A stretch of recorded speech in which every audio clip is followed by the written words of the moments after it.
भारतर संविधान को उत्सव रूपे पालन करवा कौन साधारण कथा नुहे। बर्तमान देश में जमी स्थिति यहीटा ही एक ग्रंथ, यहीटा ही एक पुस्तक जोटा कि देश में समस्त वर्ग, समस्त जाति, समस्त श्रेणी लोक मानू समान अधिकार कथा कहूँ, समान विधान कथा कहूँ। से जो ग्रंथ अच्छी बर्तमान जो तथाकथित शोषक वर्ग अच्छा, शासक वर्ग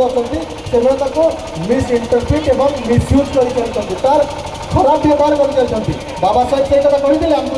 मैंने सचेतन कर देखी जाइए कि संविधान जिते भी बड़ संविधान हो जदि शासक जो मैंने संविधान को चलैबे से इंटेंशन जब ठीक न संविधान खराब सब्यस्त हो इंटेंशन जब ठीक थी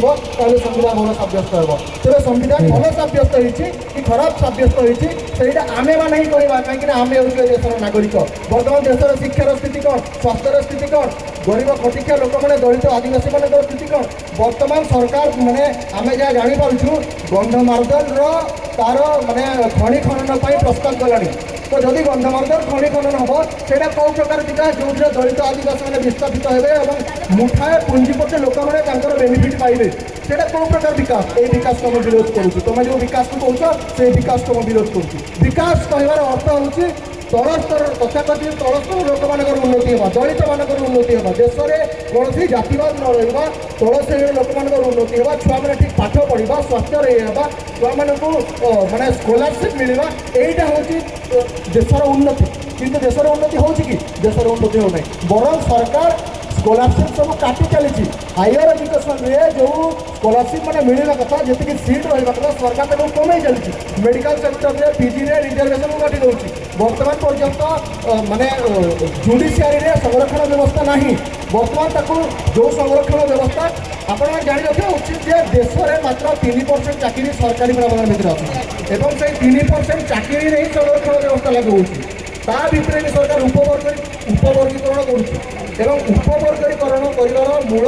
लक्ष्य हूँ आप हायर लेवल को पहुँची पारे ना। आप केवल ग्रुप डी और से मैंने स्वीपर विपर होगी आम लोग रही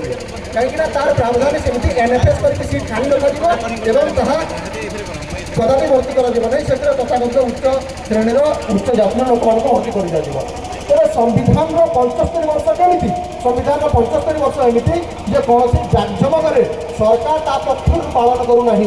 सरकार ता पक्ष स्कूल मानक जमी स्वाधीनता दिवस और स्वतंत्रता दिवस को जमी ऑब्जर्व करा जाए सेमती ऑब्जर्व होना। देशर जमी माहौल हवा कथा सेमती होना कहीं तथाकथित शोषक वर्ग शासक वर्ग लोक मैंने कदापि चाहती जे संविधान 100% लागू हो। कहीं संविधान जब लागू हम समस्त को जो समान विधान कथा कहले जो मैंने तार जो मोलईटा खाऊँ जो मैंने उच्च अच्छा से सुहेबनी पुणे तल श्रेणी लोक आसिक उच्च श्रेणी लोक सहित बसला सुहेबनी से शिक्षार हो कि आपंकर भाषागत आपंकर योग्यता हो आपंकर रहणी सहणी आप दैनंदिन जीवन में आप सहित तुलनात्मक दृष्टि आप सहित सामान हो गले से सही पारे से श्रमिक दरकार से आपण गरीब खटिकिया लोक मैंने दरकार से संविधान को सब लागू करने दिखती से आम ये जो संविधान 75 वर्ष ये पालन करा समस्त गरीब खटिकिया और समस्त नागरिक मान एक गौरवर विषय संविधान को पालन करने एक गौरवर विषय एवं यहाँ बहुत माने दुखर कथा आम संविधान को पालन करके गौरवान्वित मन कर कहीं संविधान को पालन करने साधारण कथा होगा यहाँ सरकार मैंने तार निजस्व माने प्रावधान को लेकिन पालन करने कथा कि सरकार पालन करूनी देशर लोक मैंने पालन कर साधारण लोक पालन कर दलित आदिवासी मैंने पालन कर शिक्षापी हो आदिवासी मान विस्थापन विरोध में हो सब जिनपाई दलित आदिवासी ठिया होती आज समस्त सचेतन हो गले। तो संविधान को बचाइबार आवश्यकता अच्छी, संविधान को लागू कर ठीक आवश्यकता अच्छी एवं सरकार को आम चेतई देवार आवश्यकता अच्छी जे वर्तमान भी देश में संविधान को पढ़ुवा लोक अच्छा संविधान को जानूवा लोक अच्छा जी संविधान निर्माण करथिला तार वंशधर मैंने अच्छा ए देश में दलित आदिवासी नागवंशी मूलनिवासी लोक मैंने अच्छा माटी आमर संविधान आमर त्रिरंगा आमर और तुम सब बर्बाद करना यहाँ आम सरकार को सूचना देवाई चाहूँ और समस्त देशर जनसाधारण मान अवगत कराई चाहूँ जे संविधान जय हो संविधान जय हो और जो मैंने संविधान को